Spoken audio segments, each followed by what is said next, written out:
Hi, hello guys, it's me, Matthew John here, back again, and this time I'm about to tell you my dream Formula One calendar. Every YouTuber has made a video about their dream F1 calendar and all that stuff, but today I'm going to be another YouTuber making my dream F1 calendar. Let's get into this. Okay, let's start it off with round one, Melbourne, the Australian Grand Prix. Simple as that. Like Melbourne has always been the season opener almost, but like ever since COVID, it just lost that popularity of being the opening round of that season. I just don't know why.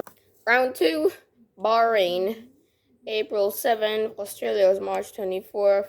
Bahrain deserves to be yes on April 7th, but not the season opener. It just doesn't have that unpredictability as Australia. And then the week shortly after that, of course, round three, the Qatar Grand Prix. Of course, it is a bit early in the season for Qatar on April 14th, given that drivers have been complaining about the heat this year, but why not? And then we have a bit of a shock for round four. Round four is the Chinese Grand Prix. Yes, don't aim your rifles for me, but I want China to return to the Formula One calendar. April 28th is the date.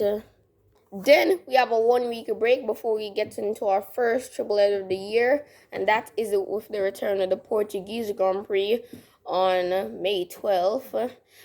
Portugal is a great circuit. You have Ronaldo, you have Monteiro, you have Oliveira. A good mix. And because of close proximity, round six, the Spanish Grand Prix, of course. Spain is nice and boring, but you can't go wrong with it being off the calendar. And then closing off this triple header with the Monaco Grand Prix, May 26th. Again, nice and boring, but why not? And then you've got your 1 week break before the Azerbaijan Grand Prix on June 9th. Azerbaijan has almost always been in June, whether late June, early June, mid-June.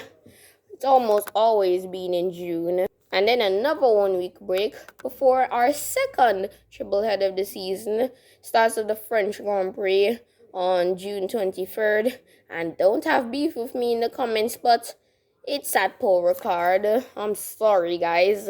And then round 10, the Austrian Grand Prix, June 30th. Simple as that.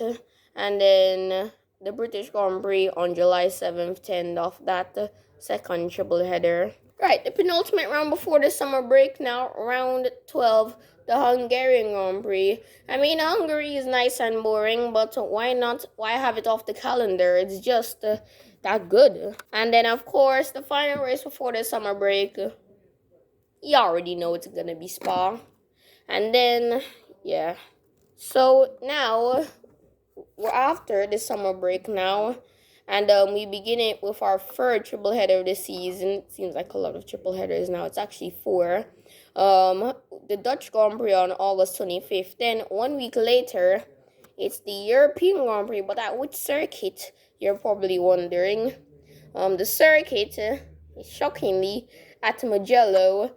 I always want Mugello to return to the Formula One calendar one day. But maybe after that massive pile-up in 2020, they probably thought, this is not gonna work out. Scrap it from the calendar altogether. And round 16, would be the Italian Grand Prix, obviously, on September the 8th. And then now we get to the flyaway rounds, round 17, the Singapore Grand Prix. Singapore, you always wanted to be on the Formula One calendar. Some years you will, some you just won't.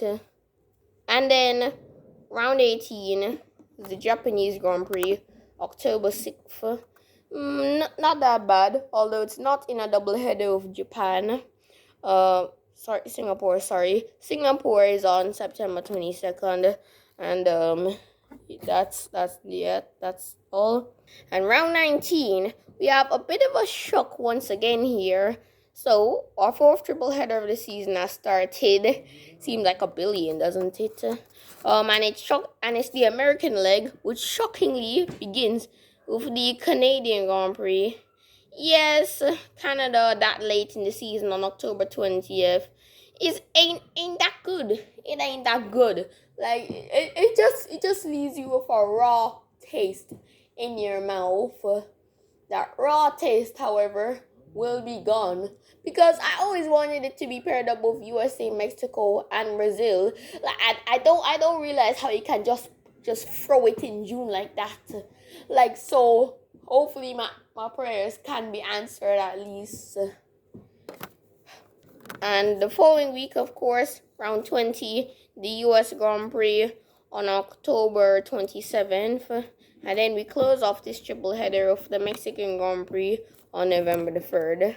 Round 22 is the Brazilian Grand Prix. However, this ain't the end of the season, so I know you're probably gonna have beef, but there's 2 rounds left in this year now. I mean, Sao Paulo is always a good track. It should never go off the calendar, and I listed it in the 10 circuits which I think should stay on the Formula One calendar, and I listed Sao Paulo about like 3rd or 2nd or so, but like yeah, who wouldn't disagree with me? So now we're back in the Middle East, round 23, the Saudi Arabian Grand Prix on December the 1st. Brazil was on November 17th. And then closing off the season with the Abu Dhabi Grand Prix on December the 8th.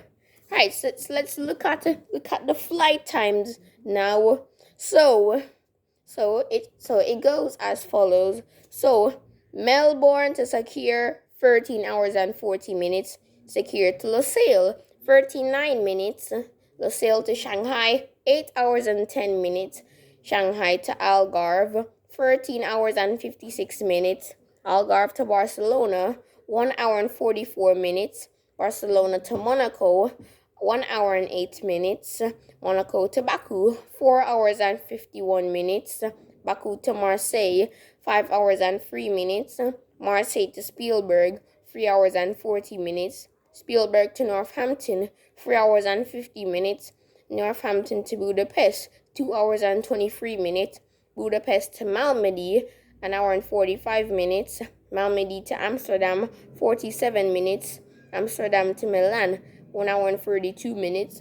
Milan to Marina Bay, 12 hours and 5 minutes. Marina Bay to Suzuka, 6 hours and 10 minutes. Suzuka to Montreal, 13 hours and 40 minutes. Montreal to Austin, 3 hours and 51 minutes. Austin to Mexico City, 2 hours. Mexico City to Sao Paulo, 9 hours and 43 minutes. Sao Paulo to Jeddah, 13 hours and 36 minutes. And finally, Jeddah to Yas Marina, 2 hours and 25 minutes. So that is my dream F1 calendar.